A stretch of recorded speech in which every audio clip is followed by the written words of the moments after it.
Los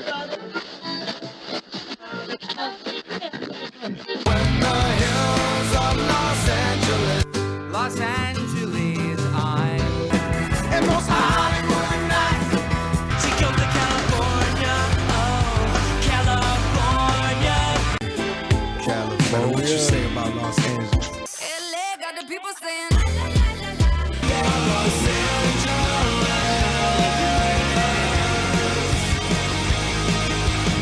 You're listening to Corner of the Galaxy on cornerofthegalaxy.com.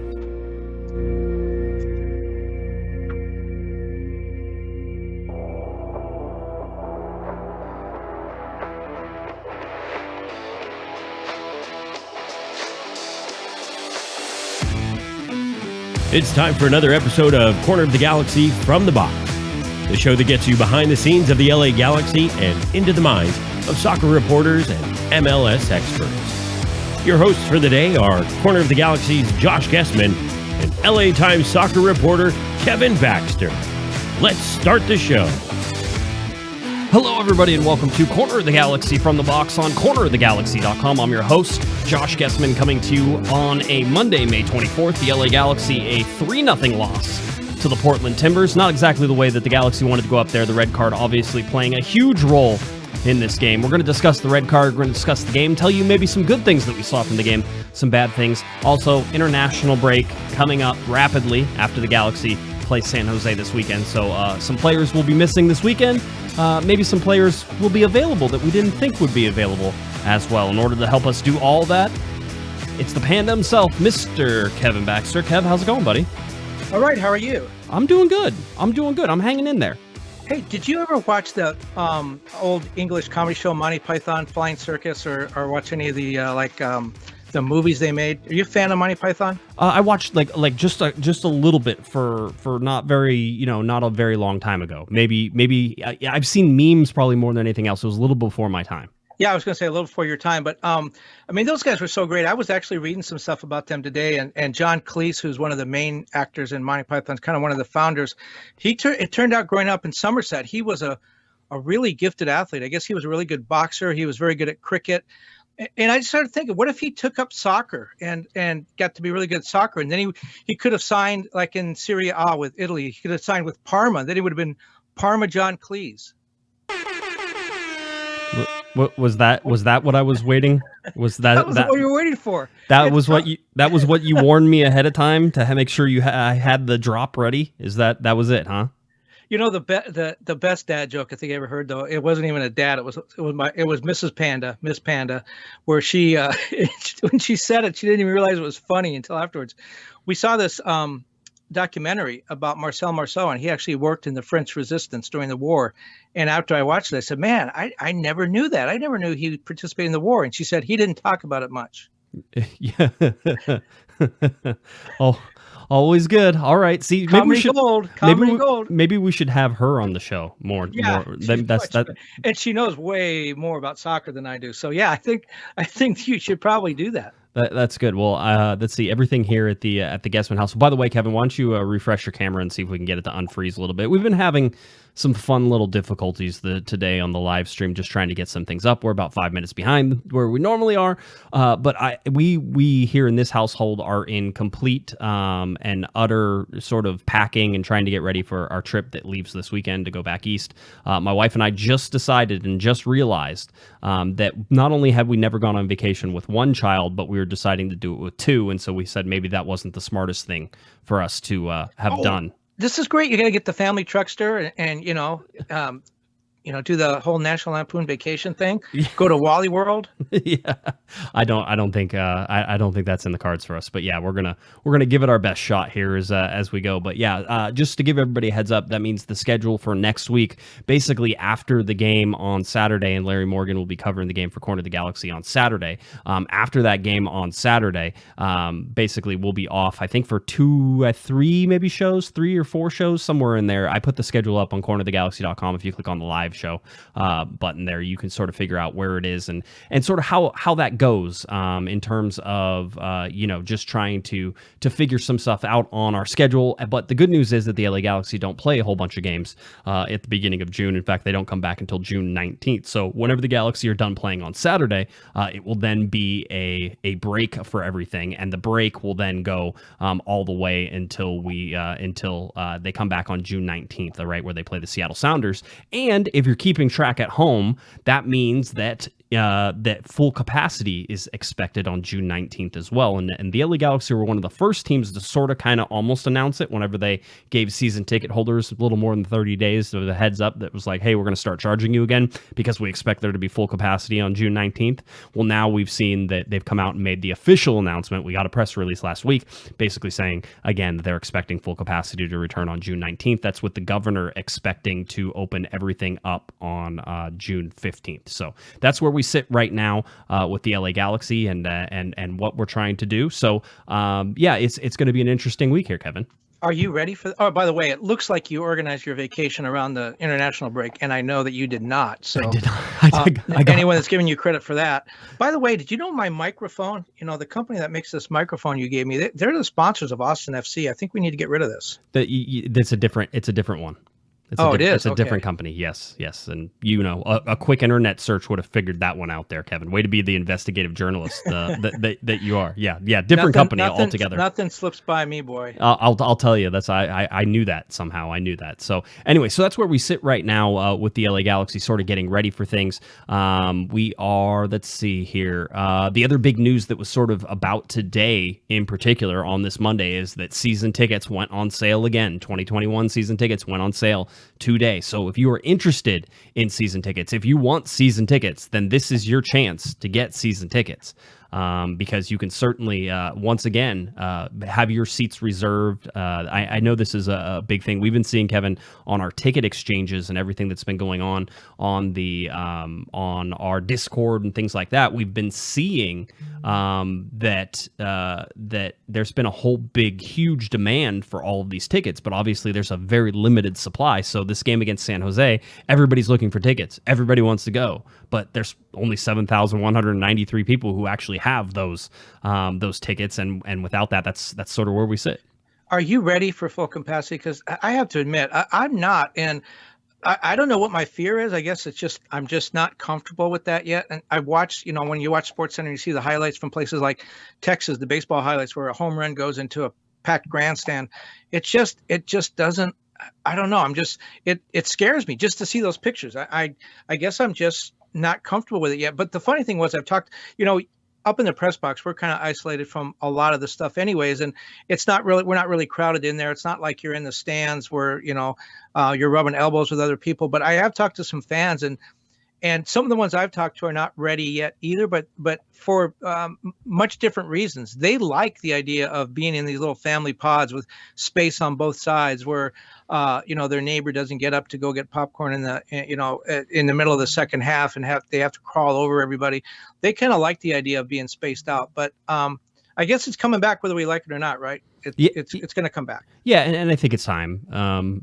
Just looking at all the case rates and everything that's there, I think it's time. I think it's time, and I'm sure there's going to be some sort of restrictions in there. I'm sure we're going to have some sort of thing in there that's still not going to be 100% normal, but ultimately it's going to be normal. It's going to be as normal as we can make it for the time being, and I think as we go through the summer, it's going to just improve as we keep on going. So I wouldn't be surprised if there's still some mask mandates whenever you're inside of the 6 feet. I wouldn't be surprised if there's a whole bunch of other things that sort of go on with this. Well, a couple of things are interesting. LAFC is a little bit ahead of the Galaxy maybe on some things. They had a vaccinated only zone in the stands where you could go in there and you didn't have to social distance, but you did have to wear a mask at all times. And they did it with the press box too. All the reporters had to fill out all this paperwork and show proof that we were vaccinated. I have been vaccinated, and I'm 2 weeks out, so I'm clear. Reporters who weren't had to go to another part of the stadium where they were sort of in a quarantine area. But people that could prove they were vaccinated went into the main press box, and we all sat side by side again. There was no social distancing. There was no space. Everybody had to wear a mask the whole time, but the space was closed up a little bit. So maybe that's sort of the first baby step back. Yeah, it's getting close to reopening for sure, and hopefully we're going to see a little bit of that as we move forward. So yeah, let's get a little bit into this game, however, and I want to talk just briefly about the LA Galaxy's just trip up to Portland. This was a game that should have included a lot of things for the LA Galaxy. It should have really made the LA Galaxy this should have been a trip that really worked for the LA Galaxy. And so, the fact it all went sideways, Kevin, and the fact that, we don't have this good showing, right? The Galaxy were taking steps forward. That was really what I'm trying to get at. The Galaxy are taking steps forward. They're trying to get things, better as we go along. And you see them come out in the first half, and this is just general. I'll get to some details in a second, but you see them in the first half that more or less was able to control the first half in most cases. Bond did have to make some saves. Again, general thinking here. There was more or less able to control the flow of that game against an injured Portland on the road. This was really a game the Galaxy should have taken points from, and we see with Derrick Williams and his red card, that changes everything. And so often we can say, perhaps the red card didn't change anything, but in this case, 100%, this red card was the entire reason that the LA Galaxy had the second half that they did. They could have played better in the second half. Absolutely 100% agree with that, but they didn't, and they lost it. So that was the thing. Yeah. I mean, I thought the first half was pretty equal. I thought the Galaxy were doing pretty well. They weren't dominating by any chance, but by any stretch, but they were doing well. Then came the poor tackle from Derrick, and the dominoes began to fall. Yeah, I mean, it was a fairly quick fall from grace there as well. I will say this. I know that the Galaxy dominated possession. I think Greg Vanney had it best saying that, their possession was a little passive, talking after the game. And so we'll sort of start with that. Let's get to the starting lineup for the LA Galaxy against Portland, though. This game at 12:30 on a Saturday. A lot of early games, Kevin. This meant that the Galaxy traveled up on Friday, which was a good thing. Traveled up on Friday mid-morning-ish and was able to get up to Portland, sort of get settled, and then be ready for this game. Again, a lot of things lining up for the Galaxy in this game. Here's what we did get from this particular this game. And by the way, I should point out that Matthew sent us $2 for a new camera for you, Kevin, because I did get it fixed whenever we got you back. So I'm glad that. And then he gave us another computer. What is he talking about? I know it's clearly I updated 2 programs. That's really what this is. I updated 2 programs and they're not happy with each other right now. I can tell for sure. And then Matthew also gave us another $2 and says Kevin holding his cam hostage for chats. Basically, that's what it is. So thank you for that, Matt. We appreciate it. So we got that starting lineup here. Here are the changes, or at least the interesting things that I found. Kevin Cabral gets his first start as an LA Galaxy player. Kevin, this was an important thing to sort of see his progression. He was a substitute in his first game, gets the start, and we expect him to take up and lock down that midfield role now on that left hand side. The other surprise in this was Efrain Alvarez taking over the number 10 spot. This meant that Jonathan Dos Santos and Sebastian Lletget were more of the box-to-box midfielders, and I would say that if you look at this, there aren't a lot of defensive midfielders in this. You can say Jonathan Dos Santos is that guy, and he has been playing that role, but usually he has a partner with him that's going to do maybe a little more defense than him, whether it's Saldana, whether it's Carlos Harvey in those positions. And so Lletget sort of being in that position and not playing the 10, Alvarez definitely was put in the 10 spot on this to be the playmaker. And so Vanney went with actually a pretty aggressive lineup when you look at it. Chicharito, Alvarez, Grandsir, Cabral, Lletget, and Dos Santos are all threats to get forward. You add in Araujo and Villafana coming up on the sides. You have a team that wants to move forward on that. That's at least what I got from that. Is that fair? Yeah. Well, yeah, but a couple of things. You were really disappointed with Efrain's play. I think we talked about earlier, and it was interesting that when they had to realign the formation after the red card, that Efrain was the one that came off. But I thought Cabral, I saw some stuff online where people were maybe not totally infatuated with Cabral. You could see that speed and how that's going to change things for the Galaxy. I thought he was dangerous at times, and I thought the speed made him a guy who is really going to fit well with this Galaxy team. But as in the Seattle game, which was the other on-the-road loss, the other away loss for the Galaxy, the other shutout, the other 3-0 result the Galaxy have had this season, as in that game, I saw Chicharito up the field quite a bit. I mean, he's best when he's inside the 18-yard box and he just kind of stays there, except when he comes back to play some defense.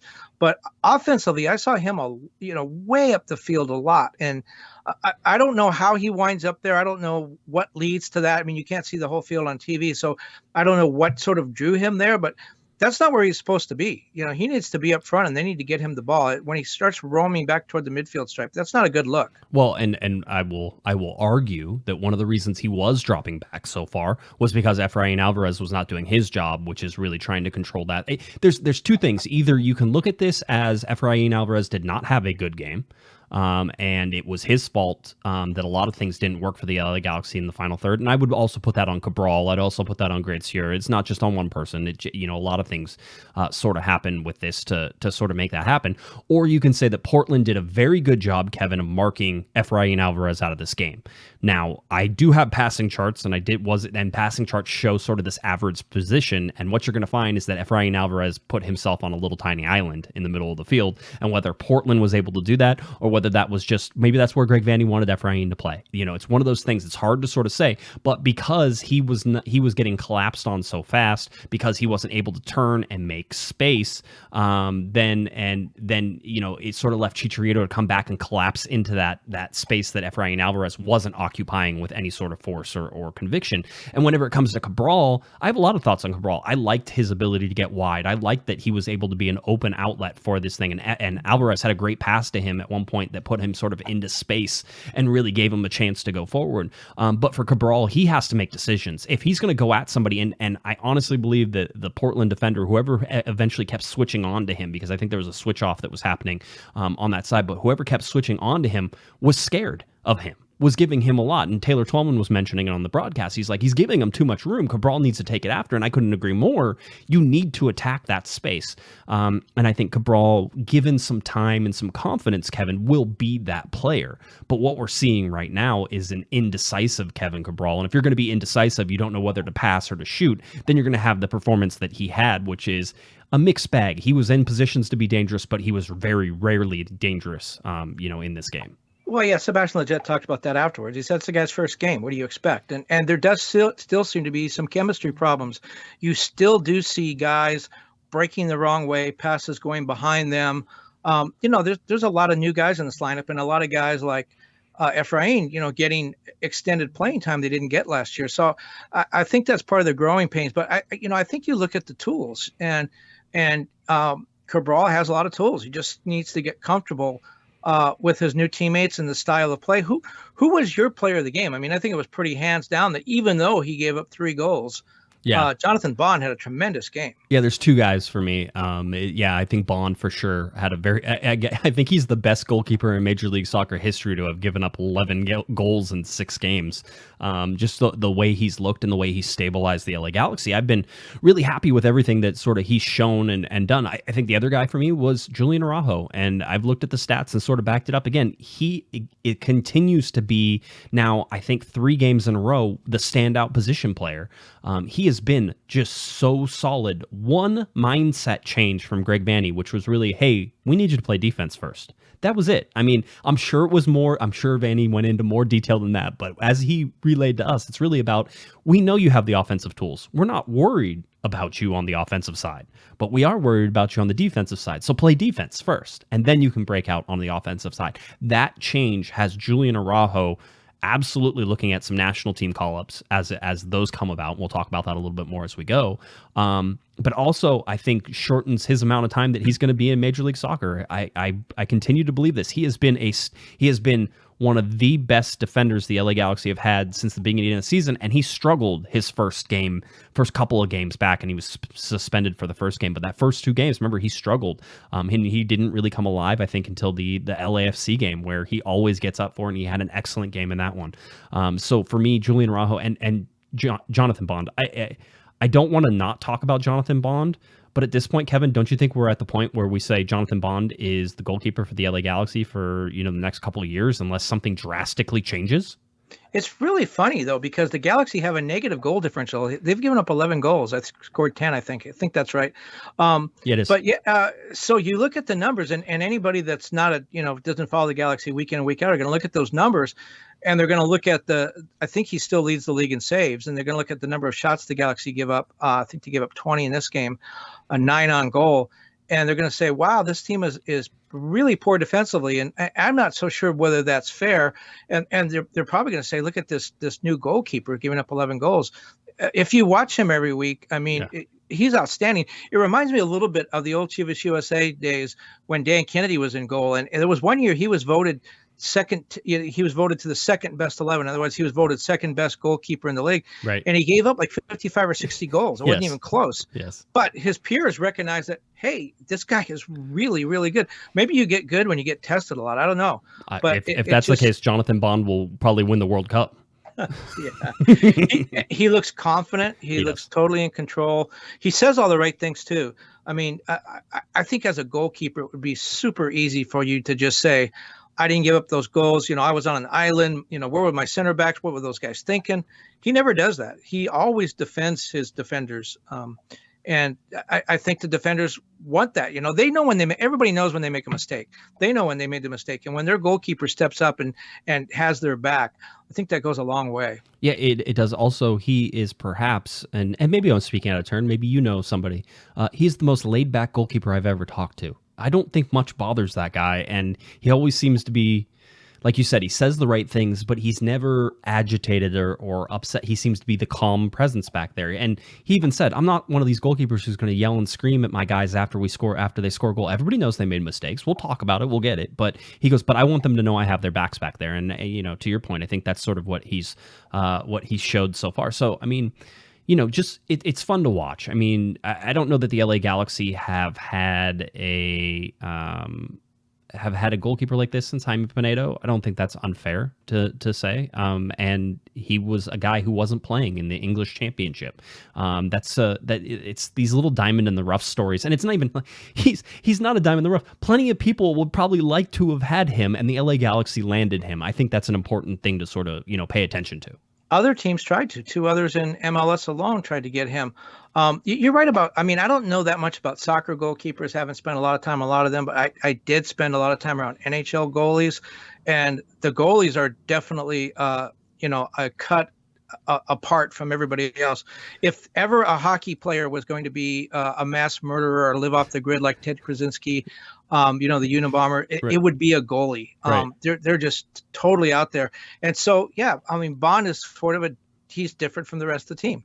He is. But not so crazy. He's not crazy, though. That's the thing. Like, Alexi Lawless told me once, and he was like, hey, the best night of your life and the scariest night of your life is whenever you go out and party with a goalkeeper, right? It's like, because they're a little nuts. They're not quite there. They're like kickers in football. There's just something different about them, and everybody's sort of like, you got to be careful. They could be a good time, but, they got to be careful. With Bond, it's just calm confidence. And I hope nothing shakes that. I hope everything continues, and it seems like it is, because he made several great saves. I think he made 6 saves in this game, and still ended up allowing 3 goals in there. And by the way, I'm thinking back, the penalty kick wasn't really a penalty kick. We'll get to that. The 2 goals that were scored, there's nothing he could do. I mean, I would love to say that it was positioning on Jonathan Bond. It wasn't. It was defensive positioning that caused the problems for the LA Galaxy. But that's what it is. Let's stick with the first half. One was on a rebound off. It came off the crossbar and bounced right, and there was nobody there. By the way, before we forget, and I know we're going to get lost here, Sebastian Lletget, as you talked about, I think earlier, called up to the national team. He will miss Saturday's game, but I'm told Jonathan Dos Santos will not. He has been called up to the Mexican national team, but he will not be going to Arlington for this weekend's friendly. He'll be staying with the Galaxy. He'll play Saturday against San Jose, and then he will go straight to Denver to meet the Mexican national team for Nations League. That's huge for the Galaxy, because Galaxy are going to be missing Lletget. They're going to be missing Derrick Williams for sure for that game. And so, Victor Vasquez still a question mark, certainly in there. And so you're trying to keep as many bodies with you as you can as you finish this out and then get into this international break that will allow you to, 1, get healthy with everybody, and 2, sort of figure out what your game plan is with all the rest of the stuff. So that's important. Let's go to the... And all that can change. I mean, it's international team. it's an international break. If they ask for a player, the Galaxy have to give them up. But that's what the Galaxy told me this afternoon. Okay, good. Grandsir, we talked about a little bit about him. We've talked about how he has been making steps forward, Kevin, how he's been progressing, maybe at a slower rate than everybody would like, but you got to see a lot of steps forward for him. I did not see that in this game at all. Well, he's limping forward now. Yeah, I was going to say, he was subbed out in the 40th minute. I think he turned funny on the turf. I mean, I don't know how to say this without sounding like I'm whining, but I guess I'll say it. You shouldn't play soccer on AstroTurf. It's horrible, and I think you've seen some of the results of that, just in terms of the give and the forgiveness that happens with grass and the ability to maybe not bounce your noggin off of it, or not go into or slide differently, and a whole bunch of other things. Well, let's talk about what it is. I mean, for those who haven't been around, it's a thin layer of plastic carpet. Underneath is concrete.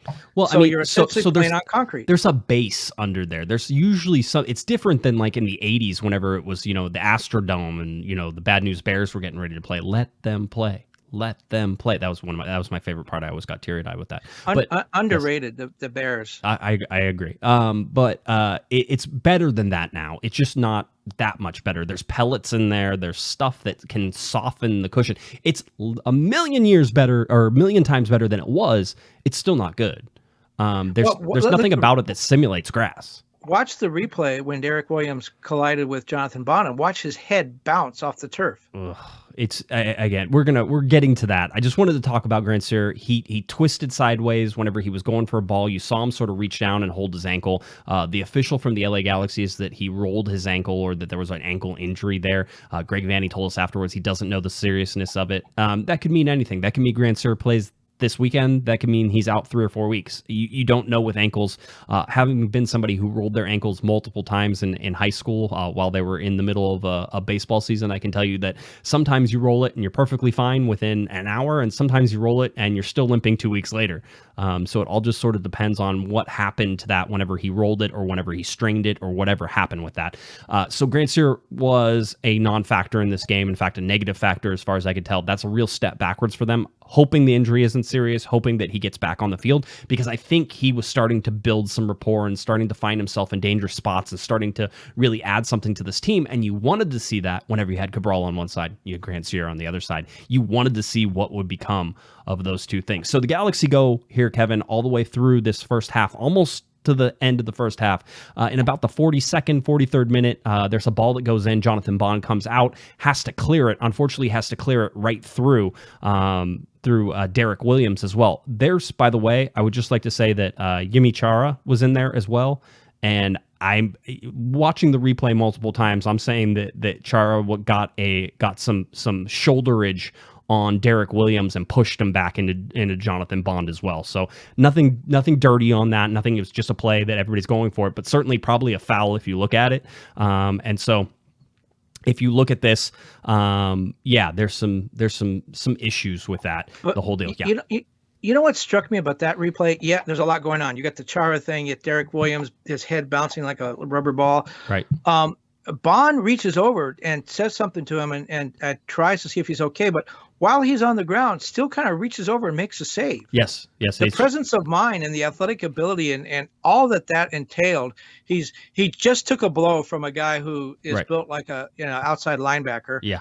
He's down on the turf, checks his teammate first, and then reaches out with the other hand and makes a save. It was incredible. By the way, John in the chat room says, I said, I'm a stats man. He was pointing to me. He says, Josh, you are a stats man. Is there evidence of more injuries, red or yellows cards in MLS on turf versus grass? Very good question. There's actually a lot of mixed data on injuries being more prevalent on turf. The general understanding is that, yes, they are more prevalent and perhaps the severity is longer. But I'll be honest with you, that it is not 100% locked in. That some studies have actually absolutely found that there's no difference. Some studies have found that absolutely there is a difference. So right now, I think everybody's trying to figure it out. The general idea, and certainly talking to players that I have about turf, is most of them hate it. I think Sasha Kleshin said he liked it because he likes it whenever it plays faster. So Sasha is the outlier, but most players, most coaches you talk to don't want to play it and don't want to play on it. Well, if you remember back in the 2015 World Cup, a number of women athletes led by Abby Wambach and Alex Morgan sued FIFA and the Canadian Federation to stop the Women's World Cup from being played on turf. The Men's World Cup, it's in the law, FIFA laws. The Men's World Cup must be played on natural grass. The women, that whole World Cup in Canada was played largely on artificial turf.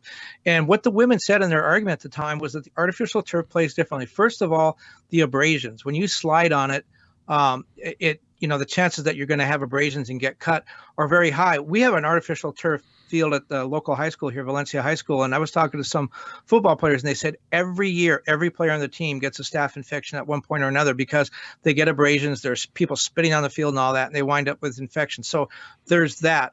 You talk about Sasha Klesson liking the way it plays. It plays differently. If you play 33 games a year on grass and one game on turf, it's almost impossible to make that transition. The ball rolls quicker, it rolls differently. Mm-hmm. Yes, the bounces are truer, but when you're not used to getting those true bounces, sometimes that throws you off. And Abby Wambach had an interesting thing too. She said the ball bounces differently.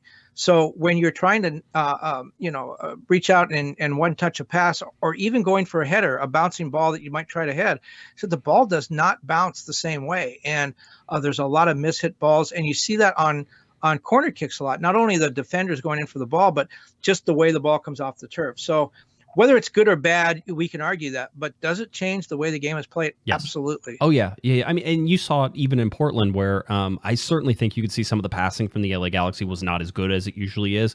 Maybe you can put that in turf. Maybe it was just the fact that the Galaxy had a bad day. You know, that's one of those things we have to sit there and look at and say, what are we seeing and what are we trying to do? Now, listen, we're going to get into this area here where there's going to be a lot of speculation, I think, both from Kevin and I. We're going to tell you what the LA Galaxy say. We're going to tell you what we think. And then there's a lot of hype around Derrick Williams and the tackle on Andy Polo. I want everybody to keep it respectful in here. I understand, the ramifications of somebody's career being on the line in terms of just the injuries that they possibly sustained. So we have to just keep that in mind as we go. But we are going to look this at a way, hopefully, that's more objective than what you're seeing right now from talking heads on social media posting videos and not watching the game and not seeing what happened, or certainly not understanding the context within it's happened. Hopefully we're better at that than most of the people out there, and hopefully our listeners can sort of understand where we're coming from. You talked about Derrick Williams' his head hitting the ground. As soon as his head hits the ground, he leads up and grabs his head. It's like he hits the ground and then he grabs his head immediately. It's like getting your bell rung. That's what it looked like from him. It was oh my God, that really hurt, and that hurt my head, and I'm grabbing my head immediately.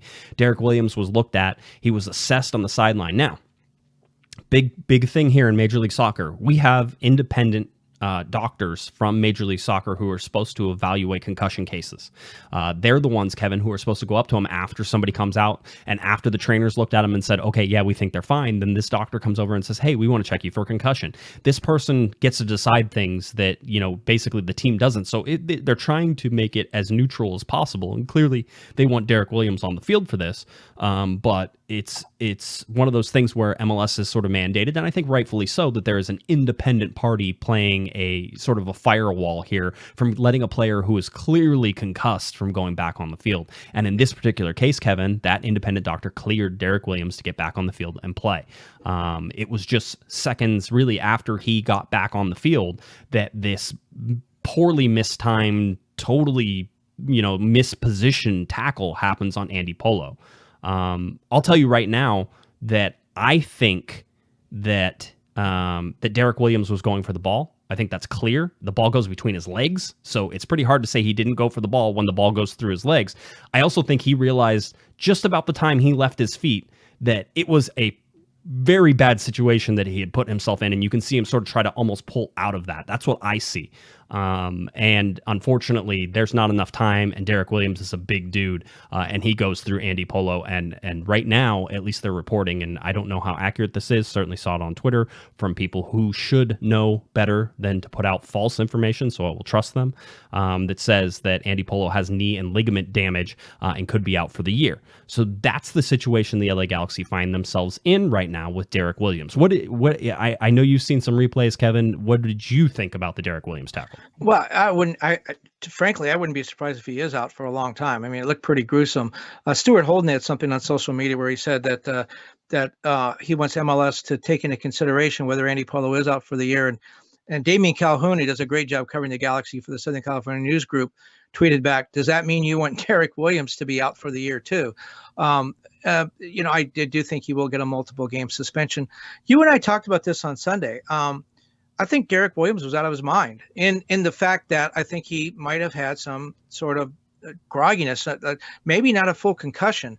And remember, this was I think the collision with Bond was like the 42nd minute. So we're right at the edge of halftime. I think the doctor probably felt, I don't know. I haven't talked to the doctor. I don't know who the doctor is. The doctor might have felt a little bit of pressure. Get this guy off. We've only got a couple of minutes to go. Get this guy back on the field. I'm sure that he did his due diligence. I don't think there was anything untoward that went on, but that doesn't mean that he could have been misdiagnosed, or Derrick Williams passed all the tests. He was fine. But, anyone who's ever had a few too many adult beverages know that you can be okay and still be kind of groggy and out of it. And that's why you're not supposed to drive. Right. You can walk to your car fine and start the engine, but you still shouldn't be driving because your reactions are slower. You make poor reactions. And so Derrick Williams may have passed all the tests. I'm sure the doctor did everything correctly, but he still might not have been 100% mentally fit. And that's the way that play looked. It just, Derrick Williams is not a dirty player. He's an aggressive player. Remember the slide tackle that led to the Chicharito goal against LAFC. Was it LAFC? Yeah. By the way, because you mentioned that, I want to add this point, is that somebody tried to bring that up as a reckless tackle, and that Derrick Williams has made many reckless tackles before. I'll say this. I think I've seen maybe one sort of mistimed tackle before this other one that I've seen from him. Most of the time, he's in very good position. And that assist that you talk about, Kevin, was the difference between a player who was in a very good position to make a tackle, got the ball cleanly, and it was a physical tackle, but it was 100% a clean tackle. Those are night and day between the one that happened here with Andy Polo. He's in a bad position. He's late. His timing isn't right. Something is, again, the tackle looks really weird because it's not something we're used to seeing professional soccer players make. There's something wrong with the way he went into that tackle. And that's my point exactly. He is an aggressive player, but he's not a dirty player from what we've seen. And you could call that a dirty play. And that's why I think it is in some ways, if you kind of back it up and just move Polo like a few feet away from where he was, you can say that's kind of similar to the tackle that led to the assist, and that he's coming in aggressively, he's going for the ball. The offensive player falls over him. All that's sort of similar, but the timing is off. And that's why I just suspect, it just looks to me like perhaps he was a little groggy mentally. Right. He wasn't all there. And I know that you talked to Greg Vanney after the game, and Greg Vanney told you that everything was fine, that he'd been checked out, it wasn't a concussion. And he's still fine, by the way. That was one of the things Greg says. No, he goes, no concussion. He goes, he's fine. He's still fine, as in he's talked to him afterwards, and he's still fine. There's no issues. There's no worries there. Right, but two things on that. No one ever said he had a concussion, and he could be fine. I just think that he was a little shook up mentally and a little groggy, and that's what led to that. And so after the game, Greg Vanney says he's fine. Yeah, he is fine. 45 minutes, an hour and a half later. The other part of that is, what is Greg Vanney going to say? Let's just say, and I'm not, there's no conspiracy. I'm not saying anybody did anything wrong, but I'm just saying Greg Vanney's not going to come to the microphone after the game and said, yes, our guy had a concussion and the doctor sent him on the field and he should have never been playing. Couple of game suspension and maybe a fine. They're looking at something really big. Again, I'm not saying anybody did anything toward, but I'm not taking to the bank the comment that everything was fine, because even if it wasn't. I mean, here's the thing, though. I mean, if you don't allow for that room to say that Derrick Williams was concussed, then he looks like a dick. Right? Because then he went in here and made this horrible tackle and everything is fine. So, I mean, for me, the LA Galaxy not saying that, and again, you think that the Galaxy are going to be liable for something like that. The Galaxy don't get to make that decision, right? I mean, yes, Greg can pull him off if he really thinks something is wrong, but he went through the independent doctor. The independent doctor works for Major League Soccer. Major League Soccer would be the one that would be in trouble here, right? And then there could be some discussions about it. I get what you're saying. I think, and not that this is the speculation part that we were telling you about. And again, something's not right with this tackle. It's not the way I've seen Derrick Williams tackle before. So therefore, I'm putting it in the I don't know what I saw, except to say that Derrick Williams made contact with Andy Polo, and now Andy Polo's probably out for the rest of the year. This is different, by the way, and the reason that we have to talk about this so much more is that there's the Darlington Nagbe situation with Nigel de Jong, and how many people wanted to say this mirrors that. I'll tell you right now, this is a worse tackle than what Nigel de Jong did to Darlington Nagbe. Darlington Nagbe, who had an ankle injury coming into the game, who left the game with the same ankle injury, even though they put him on a wheelchair and a whole bunch of. There was a lot of theater involved in that, and quite honestly, a lot of theater from again talking heads from around the league on Nigel de Jong, who everybody was sure is the dirtiest player they've ever seen in their entire life. And I never got that impression. I got the impression that yes, Nigel de Jong has made some crazy tackles. And certainly he did with the LA Galaxy later that year, not necessarily with Darlington Nagbe, but that one incident with Darlington Nagbe was not an indictment of what happened with Nigel de Jong over the years, but people want to make it about that now. For me, I mean, his reputation preceded him, but again, we're in the Portland situation where, Merritt Paulson was calling for the death penalty for Derrick Williams. And, yes. And Andy Polo came back on the field wrapped like a mummy with his leg all bandaged up. Can I say something, by the way? Merritt Paulson has every right to go ahead and say that. He's a guy who pulls for his club. You know where he's coming pays from. Their salary. And pays their salaries 100%. I have no issues with it. I have more issues with people taking that, not understanding the perspective from which it's coming. I mean, that's the whole. Of course, Merritt Paulson's going to say that. I don't blame him. Go ahead, Merritt. Go ahead and do that. In fact, I think every team should hope they have an owner that's like Merritt Paulson a little bit, who's willing to just throw caution to the wind, get fined by MLS, whatever happens, but have their guys Mark back. Cuban of MLS. Yeah, exactly. So you see that. With Derrick Williams, multiple game suspension. It doesn't surprise me at all. I think 3 games is where it's at. If it's less than that, I won't be surprised. If it's more than that, I would be surprised. There is no way this is he didn't go for the ball intention. And I think that whenever the people who evaluate that in the disciplinary committee, Kevin, who are soccer players, who are referees and stuff like that, I think they're going to see that. Now, the force here is considerable, and it's considerable because Derrick Williams is a big dude. And he was moving at quite a clip whenever he made contact. It sucks. Nothing about this is good. And I don't think Derrick Williams, if he's 100% in his right mind, Kevin, and let's pretend that he is for a second, I don't think Derrick Williams is going to come out here and say that was a good tackle or a good moment for him.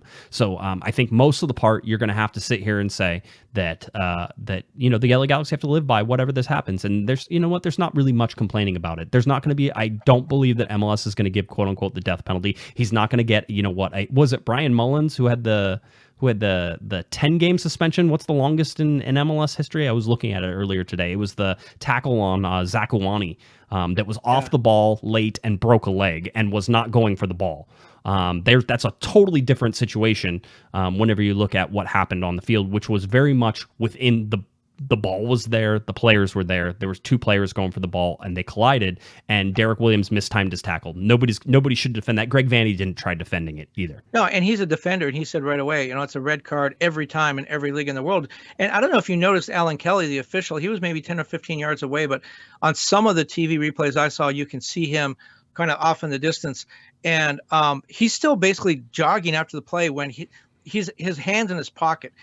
He didn't think about it for a second. No. The red card was out before Polo hit the ground, and he came over and put the red card out, and then just started waving Derrick Williams off the field. He seemed to be really, really disgusted with the whole thing. Yeah, I mean, it's not a good tackle. By the way, it's not anything.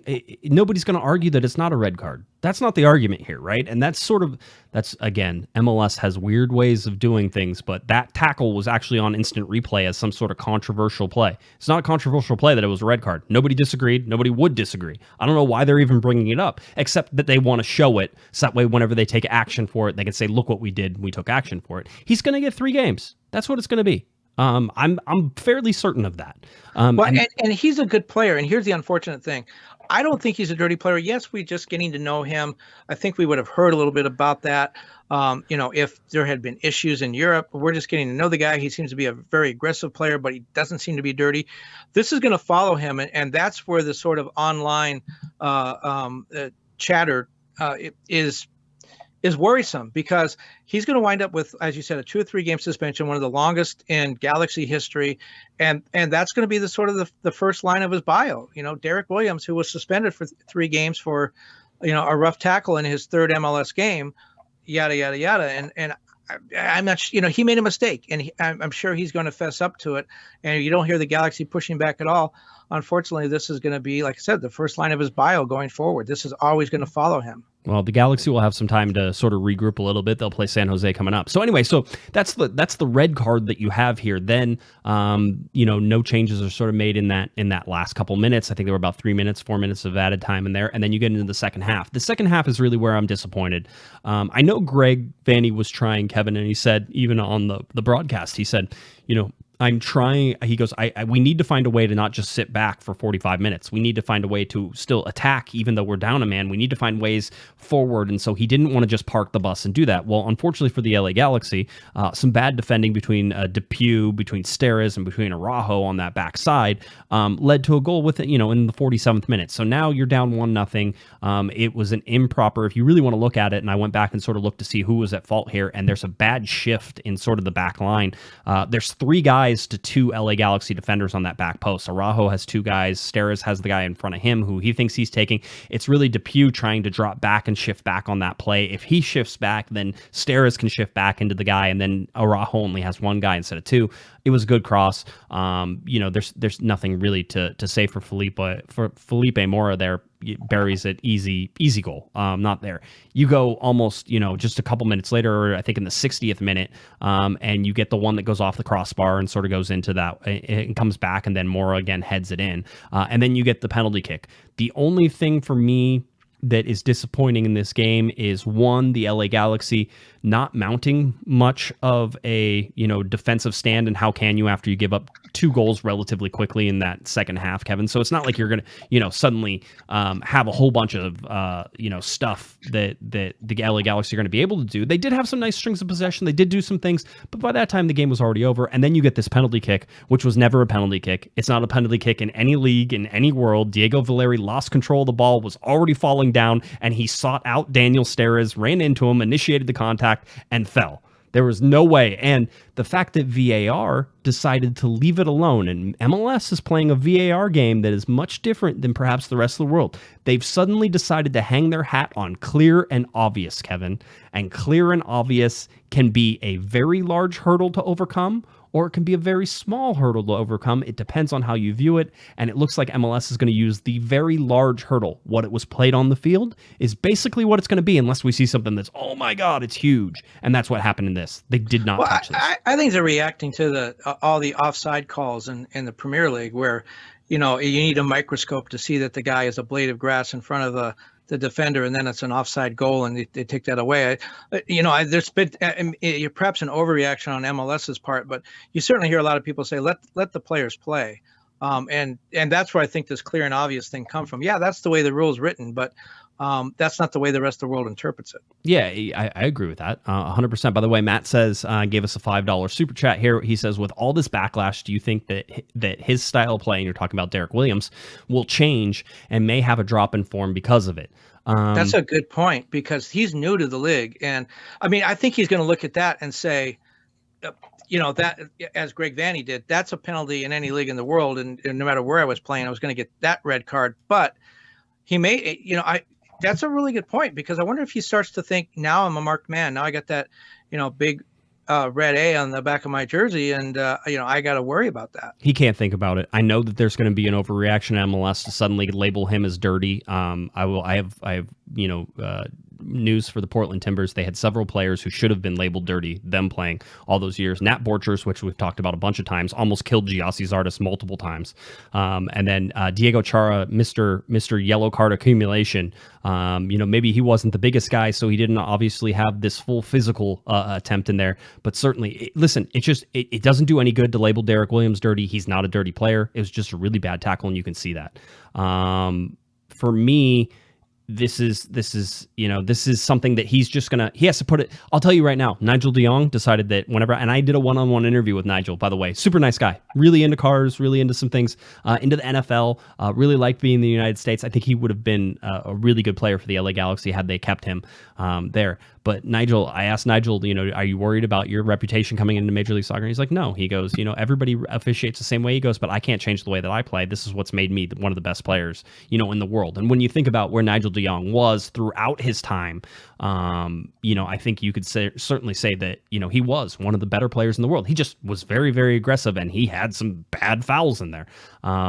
Things happen in soccer. People break things and tear things and do things all the time. It is a physical sport. We see it day in and day out, Kevin, especially in Major League Soccer.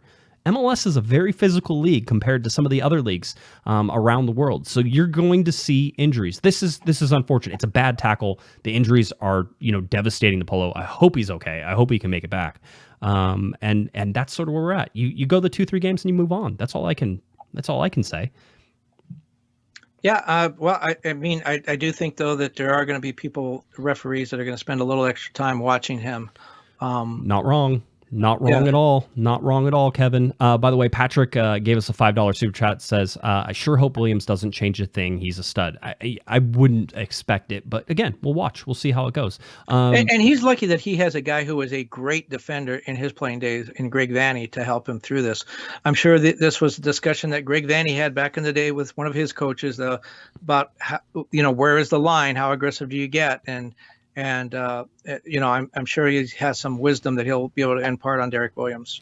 Just to give you an idea of the expected goals in this game, Portland obviously had the higher expected goals, 2.76 to 1.39. The interesting thing is, and by the way, at Jmore Quakes put this together and does a lot of stuff for Analysis Evolved. Yes, a Quakes guy, but does some great analysis for analysis or soccer analysis, American soccer analysis, I think is the website. And does some great things. But I thought the really interesting thing is if you look at the probability of goals, right? And the LA Galaxy finishing with 0 goals only had a 20% chance. The LA Galaxy probably should have scored at least 1 goal in this game. In fact, it's almost near 40% chance that they should have got at least 1, and their XG says that as well. So when we look at what the LA Galaxy did in this, they probably created enough chances to get at least 1 goal. Having said that, maybe that doesn't, if you look at the first half, there weren't a ton of great chances that the Galaxy probably could have had in there, but they were ahead certainly in their expected goals over Portland, basically until about the 40th minute when Grandsir got injured, when things started to change a little bit for the Galaxy, and then Derrick Williams in the 44th minute. After that, it's all Portland. And that is one of the other things that I've sort of been arguing. I've been saying, Kevin, that this red card changed the entire game. It absolutely had an effect on the game. The expected goals chart tells you, everything tells you that something needed to sort of change for the LA Galaxy in that second half, and giving up a goal right away is not going to be that. You can't come back from that. And Kevin, I would have almost bet money that this LA Galaxy team would have been more than capable of playing down 10 men because of the effort that they usually give, right? We know that this is an effort-based team. We know that they like to work hard, and there's no better reward whenever you're down to 10 men than working hard, marking well, and being sort of that team that's hard to break down for that second half. And I thought the Galaxy would have done it. And unfortunately, I'll say it, bad defending, bad mindset, bad positioning there between Steres and Araujo, and that leads to a goal, and then you're out of it. You're done. That's it. No more. Thank you very much. Have a nice day. And that's what ended this game, basically, at the start of the second half. Well, and that makes this game coming up with San Jose really big, right? Because they're going to play without 2 starters. They're coming off their second 3-0 road loss. They're unbeaten at home, of course, coming off their second, big road loss and shutout of the season. They go after this game is when they go into the break, right? Yes. After this game, whatever happens in this game, they have 3 weeks to think about it. That's important because players take that with them. What you want to do if you have a bad performance is get right back out there again, and what you want to do if you have a great performance is get right back out there again because momentum's on your side. So whatever happens in this game, good or bad, it's going to sit with them for 3 weeks, and you don't want to have a bad performance to think about for 3 weeks. It's a big game against a traditional rival in conference, as all the games will be from now on, in conference. So it's kind of a 6-point swing when you think about it. But coming off of the Portland thing, I know a lot of players want to get right back out there, and they need to. I'm still on the bubble a little bit with this team. You and I have talked about it a lot. You see things, the Chicharito hat trick, and you want to say, yes, this team is an MLS Cup finalist for sure. These guys are great. And then you see games like this one, you say, wow, they really haven't grown that much over the last year. They're still pretty poor. There's a lot of obvious defects. I'm kind of in between. I think they played really well, and I think this could be a really good team. And I think that there's an awful lot to work on. So I'm not off the bandwagon yet, but I'm not necessarily in the driver's seat either. I still want to see a little bit more of this team, and they're still developing. There's 2 players that are going to be starters, right, that aren't even here yet, aren't even in the United States yet. So, we need a little bit of time. But I do think that this game with San Jose, it doesn't mean they have to win. If they have a great game and lose, I think that they can still feel better about themselves playing without 2 starters. If they have a bad game and lose, then that's not good. Do you think that they are somehow taking anything from this game over the weekend? I mean, somebody tried to compare it to the 3-0 loss to Seattle, and I said, please send me over whatever you're drinking / smoking, because they're 2 completely different games. That you can't compare those two. It's very simple. The red card changed that game. There's very little evidence to suggest that wasn't the case. The stats say it. The score says it. Everything says it. The Galaxy ended up winning the possession battle. Not that matters, but that most of that came because they held most of the possession in the first half, and then ceded some of that possession in the second half. So there's a lot of stuff. Listen, the Galaxy's even their passing chart, and the only thing I really want to say about the passing chart that gives us sort of average positions and stuff like that is go look at Chicharito and Efrain Alvarez, where their average positions are basically next to each other. And not only are they next to each other, but there's not a lot of distribution coming out of Alvarez, who should have been the 10 guy in that role. And so, if you're trying to fix anything in this game, it's perhaps that Efrain Alvarez, and we're seeing Greg Vanney have to make these decisions in midfield. But I wouldn't be surprised if against San Jose, a team that plays weird, I'll say weird, with their man marking and some different things that they do on defense and how they attack and a whole bunch of other stuff. They play weird, that you don't see Alvarez out on the field again, because he was a real liability in the first half of this game when things were even, when things were more in favor of the LA Galaxy. I'll tell you right now, if the Galaxy don't get that red card, there's 0 chance they don't leave without at least a point. I think they had a draw wrapped up in that game, and they could have stolen 3 points in that game as well. Well, are there things that were poor? Yeah. I mean, I think you just mentioned Efrain Alvarez. I think Efrain and I think Greg Vanney look at it and say, look, we've been in camp for 3 months now. You've been here. You're still not getting it. Why are you standing next to Chicharito? That's the guy you're supposed to be passing the ball to. And then you're going to look at, why is Chicharito so far up the field, as you mentioned? It's because the midfield's not getting him the ball. So I think and then you look at Jonathan Bond, and I think he's got to come out of this game feeling like the greatest goalkeeper of all time, which is good. That's the kind of feeling you want him to have. But yeah, I think you do look at the team and said, look, we've been together for a while now.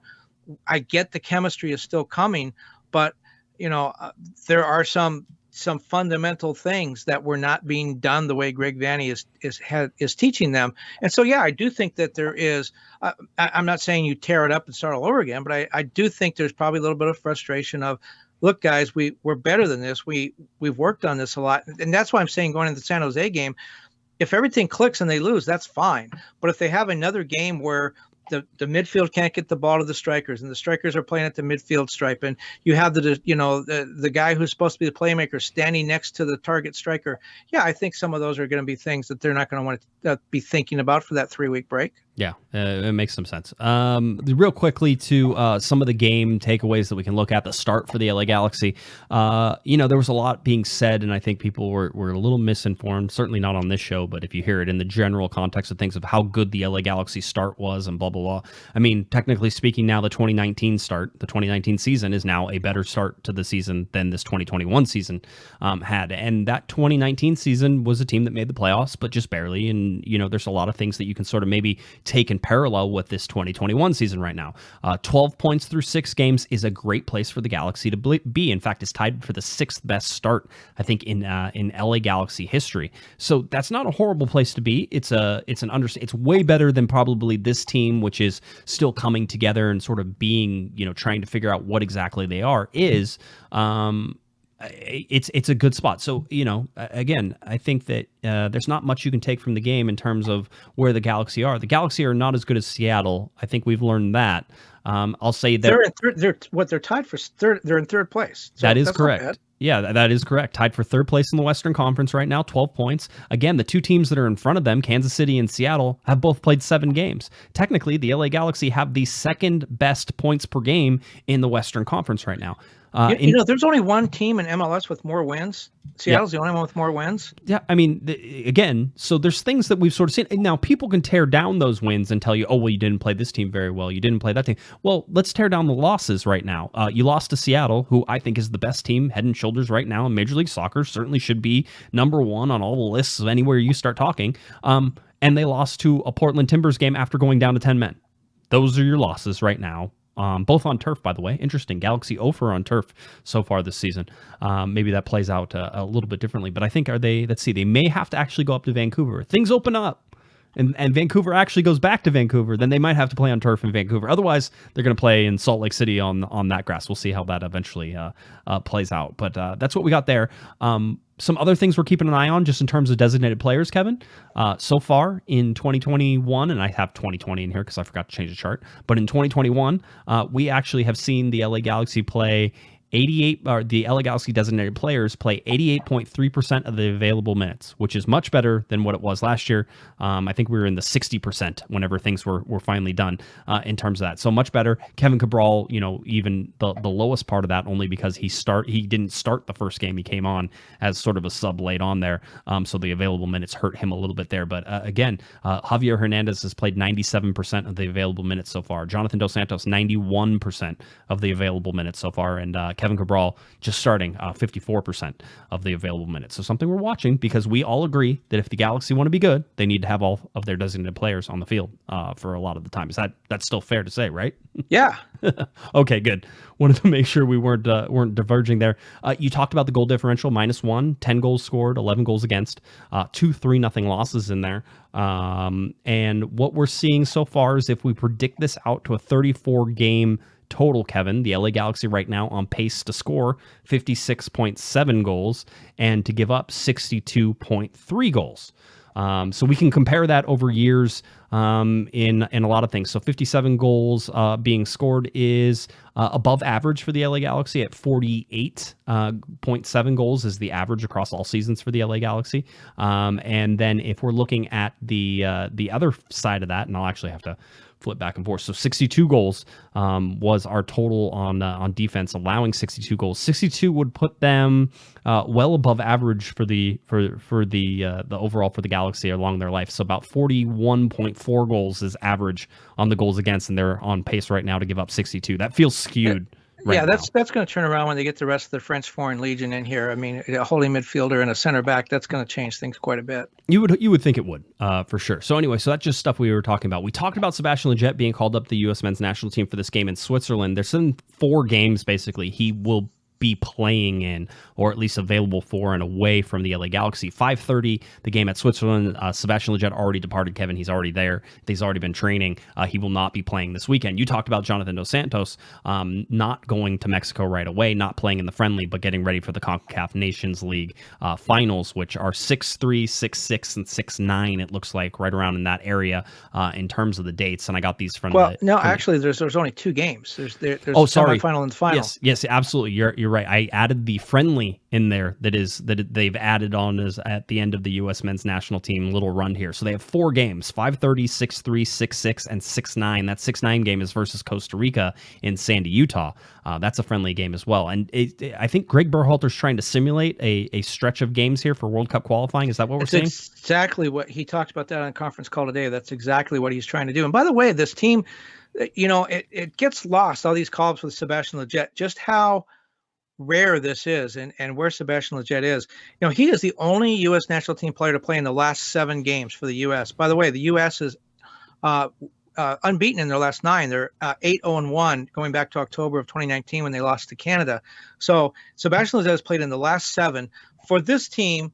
And Greg Berhalter did say that this is, he didn't use the exact words, but if you read between the lines, this roster they just called up was a little bit of the template for what he intends to use for World Cup qualifiers. There may be some guys that he gets back that he wants back, like Jordan Morris, who's hurt, Paul Arriola. Those guys may come back into the fold.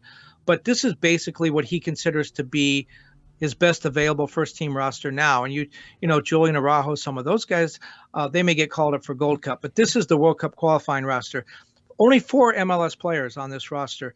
You have Jackson Yule from San Jose, Kellen Acosta from Colorado, and David Ochoa, the young goalkeeper, from Real Salt Lake, who I think is just getting a little bit of an experience, in coming in. Sebastian Legget's the fourth, one of 4 MLS players, probably the only one of those 4 that'll start. He's been in the last 7 games. Sebastian Lletget, with his versatility and his talent, has really played himself not only onto the national team, but into a key place in this national team. Yeah, he is. I mean, maybe whenever everybody's healthy and stuff like that, he's not a starter all the time. But I think he plays a role. I think he's like, if you're going to a World Cup, Sebastian Lletget is going with you right now. Well, and listen to the guys who aren't on the team and weren't even really mentioned in the conversation. No Michael Bradley. We kind of knew that was coming. No Josie Altidore. Right. No Giassi Zardes. These guys are just they're out right now. They're not really even part of the discussion. Now we may see them in the Gold Cup. Maybe if they score 100 goals in the Gold Cup, some of these guys play themselves in the World Cup qualifying. But right now it's these guys from Europe. Yeah, the interesting part about that and the Galaxy angle from all of this is that the Gold Cup also starts in July, and so we were talking a little bit about Julian Araujo possibly getting some national team time. Wouldn't be surprised if he gets called into Gold Cup whenever that starts. And there's no international break in July, right? I'm not crazy. Gold Cup is not a FIFA recognized tournament. That's ridiculous. Why there is the Copa America, I believe, is at the same time, right? Right. So I don't know how that'll figure, but the European and there is some qualifying for the Euros. Maybe the Euros are actually being played then. This year traditionally, to answer your question, the Gold Cup does not fall during an international break. Players don't have to be allowed to go. That's why you never see any European players, or rarely do you see European players. This may be a different year because everything got switched around with COVID. Normally Gold Cup and the Euros and all that are in different years. This year things are a little bit different. There may be a window for this tournament.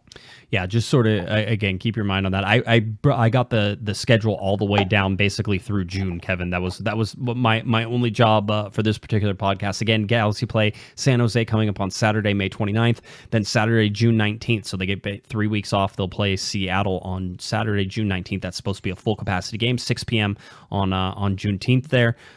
So that should be one heck of a show. By the way, the first game to be on Spectrum Sportsnet, that game right there, Saturday, June 19th. So get your viewing positions ready whenever you're ready to follow a Spectrum game. Then it's away to Vancouver. We expect that that's still going to be at Rio Tinto Stadium. So as of right now, June 23rd, that's where the LA Galaxy will be on Wednesday. By the way, their first midweek game comes on June 23rd. That's the midweek. So June 19th on Saturday. Then you have a Wednesday game, June 23rd, and then Saturday away at San Jose Earthquakes. This one taking place in a venue change, not at Stanford Stadium, at PayPal Park on Unamas. So, and if they do go to Rio Tinto, I'm told, I talked to the Vancouver people recently, there's still no plans to hold fans there. I mean, they talked about the idea of, hey, maybe people would, away fans want to come. Maybe there's some Vancouver fans in Salt Lake. Yeah, there's a good chance of that.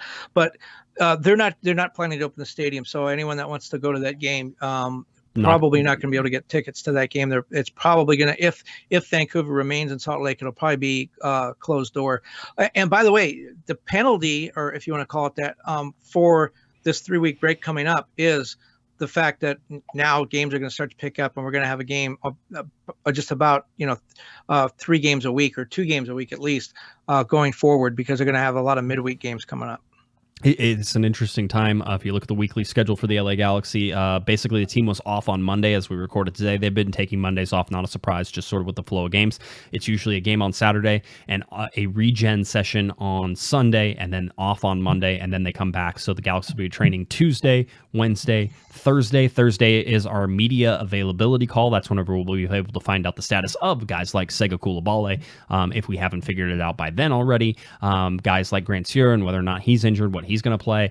Victor Vasquez and whether or not he will be available, because I would imagine that Vasquez will be wanting to come back into this team for this game and play in the center, and help alleviate some of the problems perhaps that they've had. And with Sebastian Lletget out, that makes sense that he would fall into there and sort of play in that role. So, and that's a guy I think the Galaxy have been missing.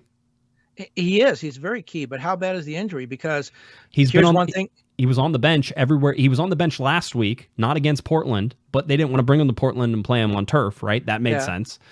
So, he was available to play whenever they played versus Austin. So I have to imagine that he's on the cusp of being ready to come back, certainly for this week.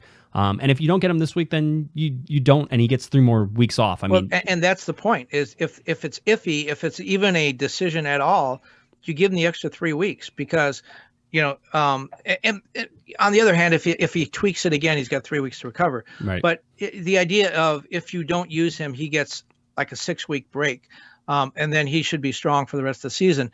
If you put him out there for 90 minutes and he tweaks it again, this could be an issue like Jonathan had last year. This could be an issue that follows him all season. Let's see. The LA Galaxy people are asking in the chat room, sort of talking about starting lineups. What would you anticipate for San Jose? I think it's certainly up in the air about whether Grandsir plays. We've talked about Leggett not being available for that. Derrick Williams is going to be out for that game as well. So you're missing 3 starters whenever you're looking at that. I think Nick DePuy comes in and plays a center back position right now. That doesn't seem to be any argument over that.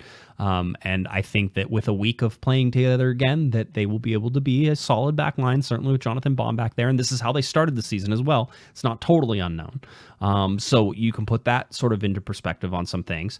Whenever you come into the center, Adam Saldana, does he make a return? Carlos Harvey, does he come in and sort of fill in for some spots? And if Victor Vasquez can't go, then you are looking at maybe putting somebody like Sasha Kleshin in as a starter, or are you going to put in Efrain Alvarez again? How are you going to fill that spot? And if Grant Sear can't go, then is Cameron Dunbar starting? There's some things that sort of go downhill quickly here. What about Zubek? Zubek could play out there as well. Or do you want to bring on the so-called Chicha Whisperer later in the game, where he's had a lot of success? What I don't think you can do is, I don't think you can go to a 4-4-2, because you can. I could make a 4-4-2 out of it. You move Cabral up. Cabral would you'd have to play Cabral up there, but I just think he's so much better on the wing than he would be if you put him. Because you've seen him for 110 minutes. I don't know the answer to that. Well, he's so good at drawing people out wide from what I've seen. He is, but I think even in a 4-4-2, I mean, Thierry Henry used to love to start his runs as a forward on the sideline, right? And cut inside. I mean, that's a great way to sort of play in a 4-4-2 if you're going to do that. I also don't think the Galaxy need to play in 4-4-2. If you looked at the passing chart from last time, they had 3 guys on that top line with Grandsir, with Chicharito, and with Cabral. And whenever you do that effectively, you should basically have 3 attackers moving forward. I would like to see a little bit of difference there between Chicharito being ahead of most of those guys whenever that happens, just in terms of formation and space. And I would like to see a competent 10 in there that's able to sort of distribute. That's why Victor Vasquez, if he's playing, the LA Galaxy have a real chance of just running over San Jose. San Jose got sort of smacked in the mouth last weekend, and so they're reeling a little bit. I think this is the time for the LA Galaxy to sort of pick them off, but we can talk about that a little more on Thursday as we go. Just a reminder, Galaxy will be wearing their Parley kits, Kevin, which means that all of the gorgeous kits that the LA Galaxy have for this season are thrown out the window, and in the worst time ever to watch replays, MLS has decided to put Parley kits on, which is the same colorway for every single game. You'll have no idea. If you get a chance to watch 4 games at once, which you can do with the MLS ESPN Plus app, Kevin, you would have no idea who is playing unless you were watching it, and this is apparently what they love to do every year. I'm starting to hate it. I think the kits are cool, but do something to make it that way I can actually tell who's playing just by looking at colors, because I think MLS does a poor job of that. Well, it's easy to pick Chicharito up because of those shoes. He's got those fluorescent neon shoes. Sometimes they're red, sometimes they're fluorescent. I mean, he switches it up. You don't know. Maybe he's going to go very bland. Maybe he's going to go like a neon blue to match the outfits. But the Parley kit's playing this weekend at Dignity Health Sports Park. And again, attendance cap still in place for this game, so don't expect to find a ticket. There might be some on the secondary market, but as we were talking about earlier, everybody wants to get in this game. Lots of tickets, lots of people want to buy, not so many people want to sell, and therefore there's going to be a lot of people who are left out. But hopefully, fingers crossed, and it seems that way, this is the last time you have to worry about that. June 19th, full capacity for the LA Galaxy. So, how many people you think come back for that game? Do you think that it's 25? I bet you it's not. I bet you it's over 20. Yeah, I think that's a safe bet. Let's see, when is the game? It's a 6 p.m. game, right? On a Saturday? Is that when it is? Here, I'm going to look up the schedule again. I'm going to pull. You're talking about the Seattle game. Yeah, 6 p.m. on a Saturday. Correct. I bet you it might be a sellout. I bet you it might be a sellout. You don't have 25,000 people isn't a ton of people to convince, Kevin. That's not a ton. There's plenty of people in the LA area who probably feel more than happy to go back into some of these things. But yeah, it's going to be a little weird. The concourse is going to be busy, you know? Our press box, are they going to shrink our press box back down too? That means everybody gets to go? That'd be kind of fun. I'm okay with that. Most of the people up there are vaccinated. I'm a happy camper. I'll wear my mask. Be a good. We boy. still have those little. I hope they keep those little hockey glass, plexiglass things between the workstations. That's kind of cool. No. You don't like those? No, I hope they go away immediately. Most of the time, because you don't pay attention when I sit next to you anyway. I'm like, hey, Kevin, did you see this? Nothing. Crickets. Nothing. Well, You're just typing away on your story. Aren't you? Yeah. Well, I'm on deadline all the time. Yeah, aren't you to the point where you should be able to figure out what's going on in the field without asking me all the time? Yes, that's usually what happens. It's not you asking me. It's me asking you. Never. Yes. Okay. Just wanted to make sure. I'm glad everybody has that for sure. All right. LA Galaxy have a game coming up against San Jose on May 29th. Again, heads up, you will get no coverage from me personally, probably not from the Twitter account. Larry Morgan will be writing a recap, and I'll post that whenever I get a chance from my vacation. And then it will be off for a little bit in terms of the podcast while I get some vacation time with two children on a long road trip and a long flight. That sounds horrible. Yeah. Way to schedule it during the season. Man, what were you thinking? My wife picked out these dates, I would like to point out, and I said, no, that's fine. Didn't even look at the schedule. And then I only missed one game. I'm winning. Who's winning right now? I hit the jackpot. Enjoy Wally World. Oh, by the way, Philip asks in the chat room just before we go. Philip says, Josh, any traction to the Alessandrini self-referral? Did you see this? Yeah, I did. That was very cute and very predictable. You knew he was going to do that. Yeah, Roman Alessandrini replying back to an LA Galaxy post, hey, if you need another French guy, I'm available. That type of thing.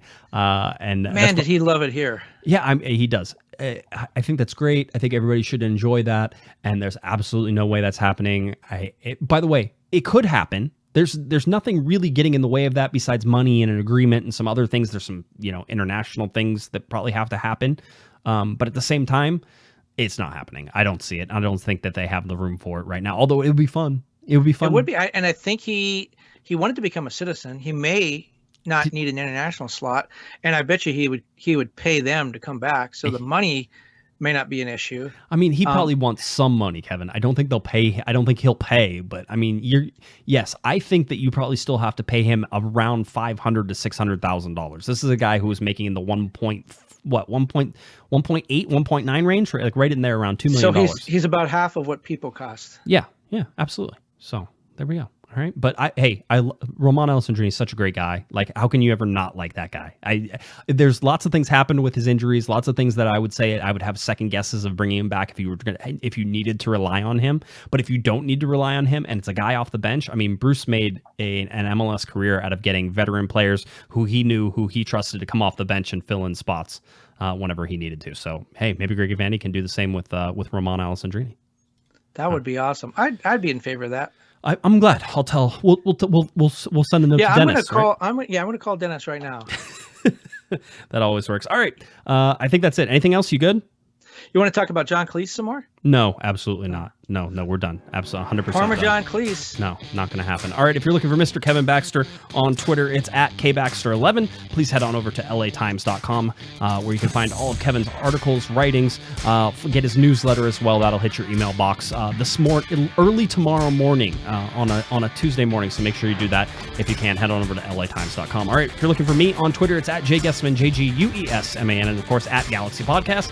Head on over to cornerofthegalaxy.com. Reviews, videos, podcasts, all that stuff is there, cornerofthegalaxy.com. All right, that does it for me. For Kevin, the Panda Baxter, I'm Josh Pato Guesman. You've been listening, you've been watching to Corner of the Galaxy from the box on cornerofthegalaxy.com. Have a great one, everybody. You've been listening to the Corner of the Galaxy podcast on cornerofthegalaxy.com. You can follow the show on Twitter and Instagram at Galaxy Podcast. And be sure to check out and subscribe to iTunes, Stitcher, and Facebook by searching for Corner of the Galaxy. Fans, we thank you for listening, and we ask that you be kind and courteous to your neighbors as you leave the podcast. We thank you for joining us and look forward to seeing you again. Until then, I'm Michael Araujo, and on behalf of the entire Corner of the Galaxy crew, goodbye, everybody.